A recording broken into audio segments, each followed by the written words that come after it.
Welcome to the Polymer-Based Lithium-Ion Batteries Clinic. I'm Evan. I'm Braden.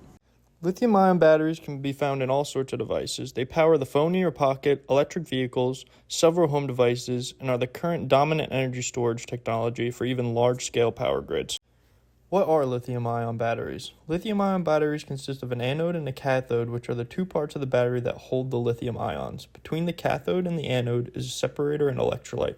The lithium ions move between the anode and cathode through the separator and electrolyte, creating free electrons in the anode. These electrons produce a charge at the current collector, which is carried through the device being powered. Our lab aims to improve upon the battery's limited energy and power densities. We will be producing the polymer that will be used as the anode for the polymer-based battery in the future. Now, you may be asking yourself, how are we going to produce this polymer? Process uses ICVD, initiated chemical vapor deposition. It goes in steps of initiator and monomer vapor flow, a heated filament, monomer absorption, initiator activation, and surface polymerization. In this process, we vary three main variables: temperature, pressure, and the Z ratio.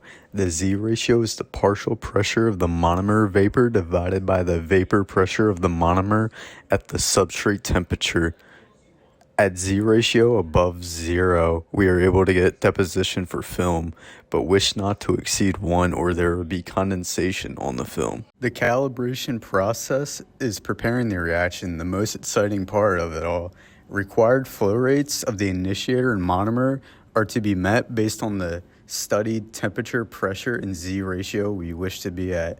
This is an iterative process of guessing a tick rate to then get a flow rate value and adjusting the tick rate based on how close the measured flow rate is to the required flow rate.